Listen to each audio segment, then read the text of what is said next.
En Géorgie de la dépouille du prince Solorachvili et pour l'ensemble de la communauté géorgienne de France, un instant particulièrement émouvant. Héros de la lutte pour la liberté et l'indépendance de la Géorgie, sa vie tout entière fut consacrée à son pays. Déjà au XVIIe siècle, son ancêtre, Bidzina Solorachvili, s'était illustré en luttant contre les Perses.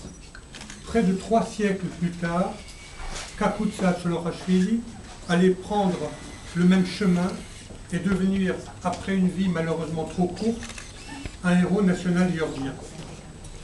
Officier dans un régiment de dragons, puis commandant d'une unité militaire, enfin commandant de la cavalerie géorgienne, il va lors du premier conflit mondial s'illustrer déjà par sa bravoure, en particulier lors d'une offensive turque où il est sérieusement blessé. Mais c'est en 1918 et l'indépendance de la Géorgie que Kakutsa, alors colonel, va donner toute la mesure de son extraordinaire détermination. Prenant part au combat de la première République de Géorgie, il est nommé en 1918 adjoint au ministère de la Défense.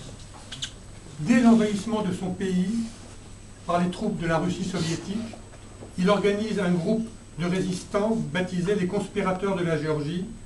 Il combat sous les ordres du général Krinikadze.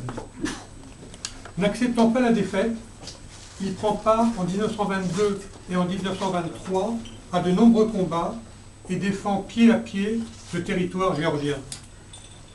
En novembre 1922, après un court séjour où il se réfugie en Tchétchénie, il attaque à nouveau l'armée rouge. Son frère Simon est tué. De nombreux membres de sa famille sont arrêtés ou exécutés. Cette résistance à l'occupation va s'illustrer avec éclat lors de l'insurrection nationale de 1924. Un comité secret est alors constitué, soutenu par l'ensemble des partis politiques géorgiens. Kakutsa en prend la tête sur le terrain. Il engage la bataille contre une armée rouge bien plus nombreuse et bien entendu beaucoup mieux armée. Les combats qu'il mène alors avec ses compagnons, ses fameux compagnons, sont héroïques. Les partisans de Kakutsa remportent de nombreux combats, en particulier dans la région de Doucheti, dans le village de Simeon-Trevi, où ils mettent tous en déroute une unité de l'armée rouge. Mais le combat est trop inégal. L'artillerie soviétique a été rappelée en renfort. L'insurrection est vaincue. La répression est terrible. Plus de 7000 patriotes géorgiens sont arrêtés, torturés, exécutés. Le prince Solorachvili s'exile alors avec plusieurs de ses compagnons en France via la Turquie.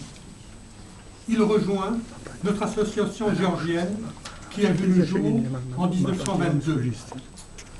Il ne lui reste plus que 6 années à vivre.